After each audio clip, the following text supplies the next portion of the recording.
ದಾಡಿ ಇರೋದು ತೊಪ್ಪಿ ಹಾಕಿರೋರೆಲ್ಲ ದೊಡ್ಡ ಲೀಡರ್ ಅಂತ ನೀನು ಒಪ್ಕೊಂಬೇಡಿ. ಹೆಸರು ಬಂದು ನಲ್ಪಾಡು, ಯಾವ ಪಾಡು ಪಡ್ತಾವನೋ ಗೊತ್ತಿಲ್ಲ. ಅವನು ಗಡ್ಡ ಟೊಪ್ಪಿ ಹಾಕೋರೆಲ್ಲ ಮುಸಲ್ಮಾನ್ ಅಲ್ಲ ಅಂತ ಹೇಳ್ದ. ಇವನು ಯಾವ ಸೀಮೆ ಮುಸಲ್ಮಾನ್, ಯಾವ ದೊಣ್ಣೆ ನಾಯಕ ಇವನು? ನೀವು ಗಡ್ಡ ಬಿಟ್ಟಿದ್ದೀರಲ್ಲಪ್ಪ ಈಗ. ಯಾವ ಸಮುದಾಯದ ನೆಲ್ಪಾಡ್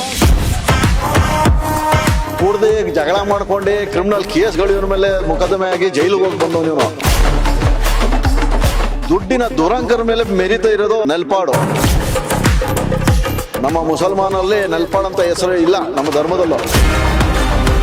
ಇವರೆಲ್ಲ ಹೊರ ರಾಜ್ಯದಾಗ ಬಂದು ನಮ್ಮ ಕನ್ನಡದವ್ರ ಮೇಲೆ, ಕನ್ನಡದವ್ರ ವಿರುದ್ಧವಾಗಿ ಮಾತಾಡೋದು. ಇದೇ ನಲ್ಪಾಡ್ ಮುಂದುವರಿತಿದ್ರೆ ನಿನ್ನ ವಿರುದ್ಧ ನಾವು ಹೋರಾಟ ಮಾಡಬೇಕಾಗತ್ತೆ. ಧರ್ಮ ಮಧ್ಯದಲ್ಲಿ ತಂದಾಕ ನಿಮ್ಮಂತವ್ರು ಹೊರ ರಾಜ್ಯದಾಗ ಬಂದಿರೋದಕ್ಕೆ ಈಗ ಇವತ್ತು ನಮ್ಮ ಕರ್ನಾಟಕದಲ್ಲಿ ಅಶಾಂತಿ ಆಗಿರೋದು.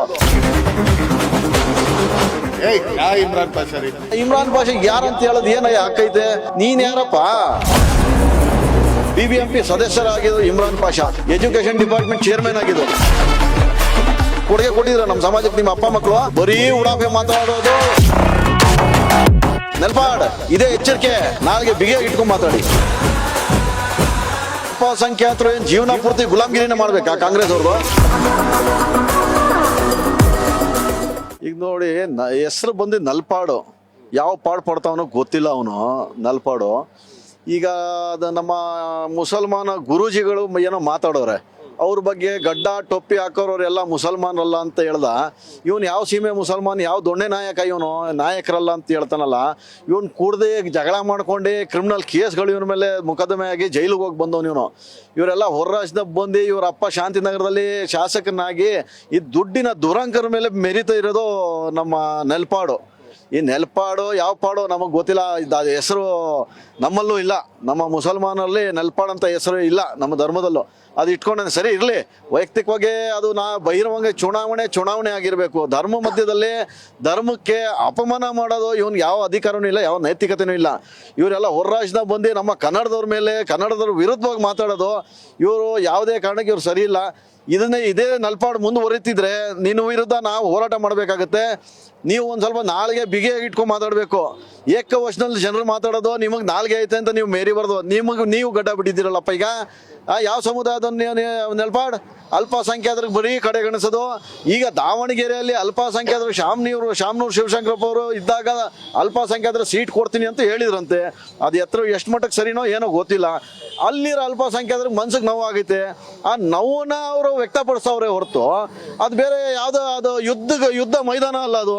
ಅಲ್ಲಿಗೆ ಹೋಗ್ಬಿಟ್ಟೆ ನೀನು ನಮ್ಮ ಸಮುದಾಯ ವಿರುದ್ಧ, ನಮ್ಮ ಗುರುಗಳ ವಿರುದ್ಧ ಮಾತಾಡೋದು ನಿನ್ಗೆ ಯಾವ ಹಕ್ಕೈತೆ ನಿನಗೆ? ಎಲೆಕ್ಷನ್ ತರ ನಡೆಸ್ಕೊಳ್ಳಿ. ಚುನಾವಣೆ ನಡೀತಿರೋದಲ್ಲಿ ಧರ್ಮ ಮಧ್ಯದಲ್ಲಿ ತಂದಾಕ ನಿಮ್ಮಂತವ್ರು ಹೊರ ರಾಜ್ಯದಿಂದ ಬಂದಿರೋದಕ್ಕೆ ಈಗ ಇವತ್ತು ನಮ್ಮ ಕರ್ನಾಟಕದಲ್ಲಿ ಅಶಾಂತಿ ಆಗಿರೋದು. ಅರ್ಥ ಆಯ್ತಾ? ಇವೆಲ್ಲ ಮಾತಾಡಬಾರ್ದು. ಹೆಂಗಿರ್ಬೇಕು ಹಂಗೆ ಮಾತಾಡ್ಬೇಕು. ನೆಲ್ಪಾಡ್ ಮುಂದಕ್ಕೆ ಹಳೇದೆಲ್ಲ ನೋಡ್ಕೊ ಬರ್ತಾ ಇದೀವಿ ನಾವು. ಕನ್ನಡದವ್ರ ಮೇಲೆ ದಬ್ಬಾಳಿಕೆ, ದೌರ್ಜನ್ಯ ಮಾಡೋದು, ಹೊಡಿಯೋದು, ಕುಡಿದ್ಬಿಟ್ಟು UBCTಯಲ್ಲಿ ಹೊಡಿಯೋದು, ಇವೆಲ್ಲ ಬೇಡ. ಇವೆಲ್ಲ ನೀವು ಕೇರಳದಲ್ಲಿ ಇಟ್ಕೊಳ್ಳಿ, ಇಲ್ಲೆಲ್ಲ ಬೇಡ. ಕನ್ನಡಿಗರು ರೊಚ್ಚಿಗೆದ್ರೆ ನಿಮ್ಮ ವಿರುದ್ಧ ಹೋರಾಟ ಮಾಡಬೇಕಾಗುತ್ತೆ. ಎಚ್ಚರಿಕೆ ಆಗಿರ್ಲಿ. ನೋಡಿ, ಇಮ್ರಾನ್ ಪಾಷಾ ಯಾರಂತ ಕೇಳಕ್ಕೆ ನೋಡಿ, ನಾನು ಹೇಳ್ತೆ BBMP ಸದಸ್ಯರಾಗಿದ್ದು Imran Pasha, education department chairman ಆಗಿದ್ದು BBMPಯಲ್ಲಿ ಇಮ್ರಾನ್ ಪಾಷಾ. ಆ ಇಮ್ರಾನ್ ಪಾಷಾ ಯಾರಂತ ಕೇಳಕ್ಕೆ ನಮ್ಮ ಬೆಂಗಳೂರಲ್ಲಿ ಎಲೆಕ್ಷನ್ ಚುನಾವಣೆಯಲ್ಲಿ ಕಾರ್ಪೊರೇಟರ್ ಗೆದ್ದಿರೋದು ಇಮ್ರಾನ್ ಪಾಷಾ. ಇಮ್ರಾನ್ ಪಾಷಾ ಯಾರಂತ ಹೇಳೋದು ಏನಯ್ಯ ಹಾಕೈತೆ? ನೀನ್ ಯಾರಪ್ಪ? ನೀವ್ಯಾರ್ರೀ? ಏನು ಕೊಡುಗೆ ಐತೆ ನಿಮಗೆ ಕೊಡುಗೆ ಏನು? ನಮ್ಮ ಸಮಾಜಕ್ಕೆ ಇರಲಿ, ನಮ್ಮ ರಾಜ್ಯಕ್ಕೆ ಇರಲಿ, ಏನು ಕೊಡುಗೆ ಐತೆ? ನಮ್ಮ ಸಮಾಜಕ್ಕೆ, ನಮ್ಮ ರಾಜ್ಯಕ್ಕೆ ಇರಲಿ ಏನಾದ್ರು ಹೋರಾಟ ಮಾಡಿ ಏನೋ ಸಾಧನೆ ಮಾಡಿದ್ರಾ? ಏನಾದ್ರು ಕೊಡುಗೆ ಕೊಟ್ಟಿದ್ರ ನಮ್ಮ ಸಮಾಜಕ್ಕೆ ನಿಮ್ಮ ಅಪ್ಪ ಮಕ್ಕಳು? ಬರೀ ಉಡಾಫೆ ಮಾತಾಡೋದು. ದುಡ್ಡಿನ ದುರಂಕರ ಜಾಸ್ತಿ ಐತಿ ನಿಮ್ಮನ್ನೆಲ್ಲ. ನಿಮ್ಗೆಲ್ಲ ದೇವ್ರ ತೋರ್ಸ ನಿಮಗೆಲ್ಲ ಒಂದಲ್ಲ ಒಂದು ದಿವಸ ಭಗವಂತ ಇದ್ದಾನೆ. ಜಾಸ್ತಿಯಾಗಿ ರೊಚ್ಚಿಗೆ ಇದ್ರೆ ನಾವು ಕನ್ನಡಿಗರು ನಿಮ್ಮ ವಿರುದ್ಧ ಹೋರಾಟ ಮಾಡಬೇಕಾಗುತ್ತೆ. ಇನ್ನು ಮುಂದೆ ಮಾತಾಡೋದಾಗ ಎಚ್ಚರಿಕೆ ಇರಲಿ, ನಾಳೆಗೆ ಬಿಗೆ ಇಟ್ಕೊಂಡು ಮಾತಾಡಿ. ಇವ್ರಿಗೆ ರಾಜಕಾರಣಿಗಳದ್ದೇ ಯಾವ ಧರ್ಮಕ್ಕೂ ಗೌರವ ಕೊಡಲ್ಲ ಇವರು. ಯಾವ ಧರ್ಮ ಅನ್ನೋದು ಗೊತ್ತಿಲ್ಲ. ಈ ವಯನೂ ಅಲ್ಪಸಂಖ್ಯಾತರ ಅಥವಾ ಬೇರೆ ಯಾವ ಧರ್ಮಕ್ಕಂತ ಗೊತ್ತಿಲ್ಲ. ಈ ವಯ ಮಾತಾಡೋದು ನೋಡಿದ್ರೆ ಅಲ್ಲಿ ಶಾಮನೂರು ಶಿವಶಂಕರಪ್ಪ ಅವ್ರದ್ದು ನಡೀತಿರೋ ಚುನಾವಣೆ, ಅವ್ರ ಮೊಮ್ಮಗನ ಬಗ್ಗೆ ಪ್ರಚಾರ ಮಾಡಕ್ ಹೋಗಿರೋದು. ಇದ್ರ ಬಗ್ಗೆ ಧರ್ಮದ ಗುರೂಜಿಗಳ ಬಗ್ಗೆ ಟೊಪ್ಪಿ ಗಡ್ಡ ಏನಕ್ಕೆ ಯಾರು ಕೇಳಿದ್ರಪ್ಪ? ಟೊಪ್ಪಿ ಗಡ್ಡ ಇವೆಲ್ಲ ಬೇಕಾಗಿಲ್ಲ. ಈಗ ಚುನಾವಣೆ ರೀತಿಯಲ್ಲಿ ನಡೀಲಿ. ಧರ್ಮ ಮಧ್ಯದಲ್ಲಿ ತಂದಾಕ್ಬಾರ್ದು. ನೆಲ್ಪಾಡ್ ಇದೇ ಎಚ್ಚರಿಕೆ. ಧರ್ಮ ವಿರುದ್ಧವಾಗಿ ಮಾತಾಡಬಾರ್ದು ಇನ್ನೊಂದ್ಸರಿ. ನಿಮಗೆ ಹೇಳ್ತಾ ಇದೀವಿ, ಬಹಳ ಒಳ್ಳೆತನದಿಂದ ಹೇಳ್ತಾ ಇದೀವಿ ನಲ್ಪಾಡೋಡೆ. ಇಲ್ಲದ್ರೆ ನಿಮ್ಮ ವಿರುದ್ಧ ನಾವು ಉಗ್ರ ಹೋರಾಟ ಮಾಡಬೇಕಾಗುತ್ತೆ. ಈಗ ಯಾರಿಗಿರಲ್ಲ ಹೇಳಿ, ಅವರು ಈಗ ಅಲ್ಪಸಂಖ್ಯಾತರು ಏನು ಜೀವನ ಪೂರ್ತಿ ಗುಲಾಮ್ಗಿರಿನೇ ಮಾಡ್ಬೇಕಾ? ಕಾಂಗ್ರೆಸ್ ಅವ್ರದ್ದು ಗುಲಾಮ್ಗಿರಿ ಮಾಡಿಸ್ಕೊಂಡು ಅವ್ರು ಕೊಟ್ಟಿದ್ದೀವಿ, ಇವ್ರಿಗೆ ಸಚಿವ ಸ್ಥಾನ ಕೊಟ್ಟಿದ್ದೀವಿ ಅಂತ ಹೇಳ್ತಾರಲ್ಲ ಇವರು. ಎಷ್ಟು ಮಟ್ಟಕ್ಕೆ ಮತ ಹಾಕೋರೆ ಅಲ್ಪಸಂಖ್ಯಾತರು? ಎಷ್ಟು ಮಟ್ಟಕ್ಕೆ ಎಷ್ಟು ಜನರಿಗೆ ಶಾಸಕರ ಸ್ಥಾನ ಸಚಿವ ಸ್ಥಾನ ಕೊಟ್ಟವ್ರು ಇವರು? ಕೊಟ್ಟರು ಏನ್ರಿ ಲಾಭ? ಏನು ಲಾಭ? ಅಲ್ಪಸಂಖ್ಯಾತರ ಇಲಾಖೆಯಲ್ಲಿ ಕೋಟಿ ದುಡ್ಡು ಕೊಳೆ ಹೊಡಿತೈತೆ. ಯಾರಿಗೂ ₹1 ಬಡವ್ರಿಗಂತೂ ಲಾಭ ಆಗಲ್ಲ. ಬಡವ್ರ ಜೀವನನೇ ನಡೆಸ್ತವ್ರೆ. ಇವ್ರು ಶ್ರೀಮಂತರು ಆಯ್ತಾರು, ಇವ್ರು ಅಷ್ಟೇ.